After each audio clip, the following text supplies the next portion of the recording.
vamos a empezar un tema nuevo, estructura de los átomos, fundamentos de la química. Bien, bueno, pues este en realidad es un primer tema de introducción a la química de segundo de bachillerato, y estos conceptos pues se han visto ya o se han debido ver en física y química de primero. Por lo tanto iremos un poquito más rápido y no profundizaremos tanto como en algunos aspectos como el año pasado. Sin embargo, se remite al alumno, bueno, pues si hay alguna duda, a consultar los apuntes del año pasado. De todas maneras, los vamos a tocar, aunque ya digo, no en tanta profundidad como lo hicimos en el curso anterior. Bueno, pues la idea de que la materia está formada por partículas, que es la teoría cinética molecular, atómico molecular, estas partículas son como muy pequeñas y es consecuencia de la simple observación experimental. Es decir, hay multitud de experimentos pues que confirman esta hipótesis a priori de que la materia está constituida por partículas muy pequeñas, elementales, partículas invisibles a simple vista en un continuo movimiento al azar, y hay multitud de experiencias, de experimentos que me permiten o que avalan que esta hipótesis pase al rango de teoría. Ya saben ustedes que en el método científico pues consta de diferentes pasos. Primero, observación de un fenómeno, luego nos surge la pregunta, luego formulación de hipótesis, etcétera, etcétera. Y si al final del proceso del método científico pues llegamos a que la hipótesis era correcta, pues esa hipótesis deja de ser una hipótesis y toma el rango de ley, ¿vale? Es decir, es una hipótesis contrastada, que se ha contrastado experimentalmente su validez. Ya deja de ser hipótesis y pasa al rango de ley. Y cuando tenemos un conjunto de leyes sobre un mismo tema, pues ya eso constituye lo que llamamos una teoría. ¿De acuerdo? Bueno, pues vamos a ver algunas experiencias que nos invitan a pensar o que avalan la teoría, el modelo cinético molecular de la materia. Bien, por ejemplo, un trozo de hierro se puede pulverizar y obtener así trozos de hierro más pequeños. Pues podemos imaginar que por sucesivas adiciones llegaremos a tener un trozo extraordinariamente pequeño, pero que sigue siendo hierro, es decir, es una partícula de hierro. Bueno, pues estas partículas que constituyen la materia y cuyo la primera persona que formuló dicha existencia fue Demócrito, un filósofo griego de la antigüedad, pues efectivamente estas partículas constituyen la materia y se mueven desordenadamente, tal y como descubrió mucho tiempo después Brown en 1827, por lo que su movimiento se denomina como movimiento browniano, en honor al científico Brown. Existen muchas pruebas de que este planteamiento es correcto. Hay pruebas observables, pruebas experimentales que avalan este planteamiento. ¿De acuerdo?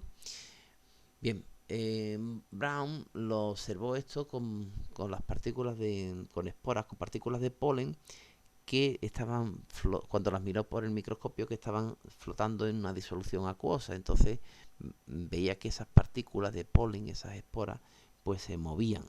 Bueno, y si esas partículas eran inertes, no tenían movimiento propio, ¿cómo es posible que se moviesen y que se moviesen así al azar?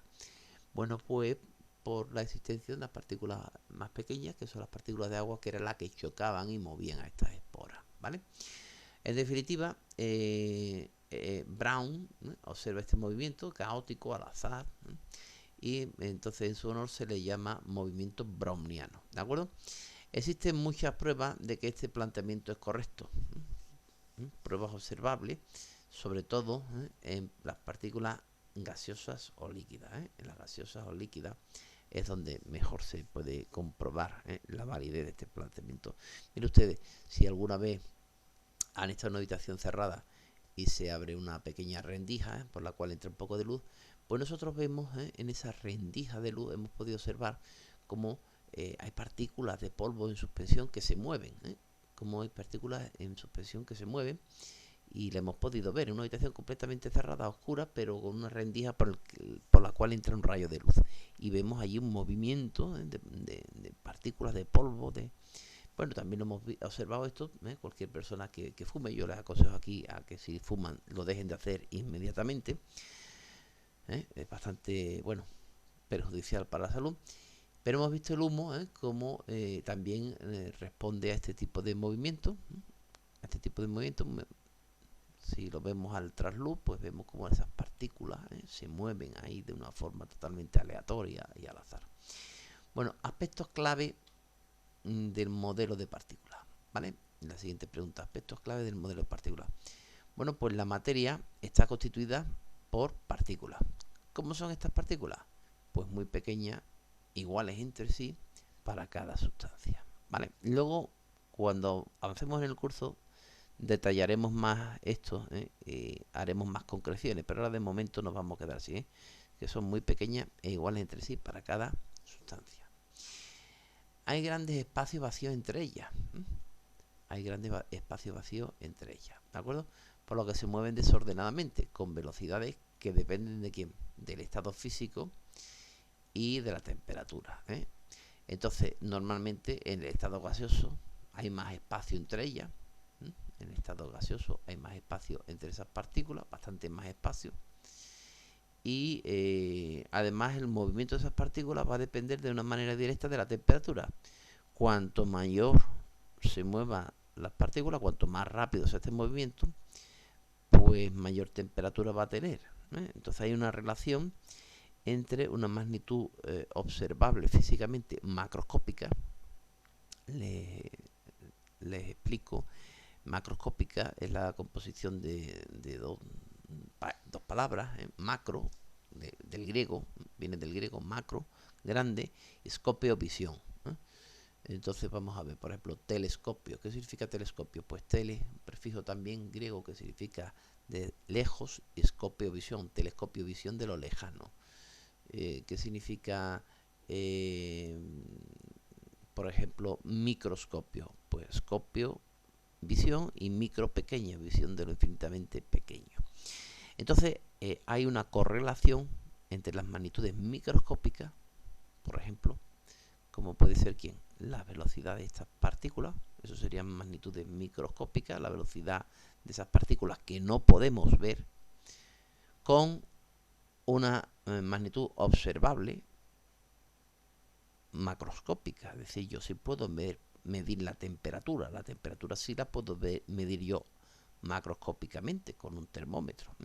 Entonces hay una correlación que ya veremos más adelante entre magnitudes microscópicas, como por ejemplo puede ser el movimiento, la energía cinética de estas partículas, y su correspondiente magnitud macroscópica, por ejemplo la temperatura, que me da una idea de la velocidad media, del promedio de la energía cinética de estas partículas, ¿de acuerdo? Muy bien, pues lo estamos viendo aquí. La temperatura es la manifestación como macroscópica, macro del griego grande, scopio, visión, ¿vale? Scopio, visión macroscópica ¿de quién? Del movimiento de las partículas. Al aumentar la temperatura también lo hace la velocidad de dichas partículas, ¿vale? A mayor temperatura, mayor velocidad, y viceversa, a mayor velocidad, mayor temperatura. Bueno, vamos a seguir con las reacciones químicas. Las partículas no son visibles, sea cual sea el estado físico en que se encuentra la sustancia, es decir, son infinitamente pequeñas. Son muy pequeñas, no podemos verlas a simple vista, tenemos que verlas con unos microscopios muy especializados. Además, incluso ni cualquier microscopio nos sirve. Hay microscopios determinados con poca resolución, que no atienden a ver, no llegamos a verlo. Entonces, para ver incluso las dimensiones moleculares, pues tenemos que ir a microscopios atómicos, no vale un microscopio normal y corriente, ¿de acuerdo? Entonces las partículas no son visibles, sea cual sea el estado físico en el que se encuentra la sustancia. Cuando las sustancias se reaccionan y se transforman en otras diferentes, lo único que podemos hacer es observar los productos de la reacción. O sea, solo podemos observar lo que se ha producido, ¿vale? Pero no podemos en realidad ver esas partículas microscópicas, cómo se alteran. El modelo de partículas permite interpretar cómo una sustancia se puede transformar en otras diferentes. Ese modelo pues me permite decir, bueno, pues estas sustancias cambian y eh, se transforman en otras diferentes. Y aquí les ponen un ejemplo de lo que ocurre pues cuando tengo, por ejemplo, azúcar y le echo ácido sulfúrico, ¿no? Reacciona y obtengo una sustancia tal como esta, ¿no? Muy bien, pues vamos a de momento dejar la pregunta aquí.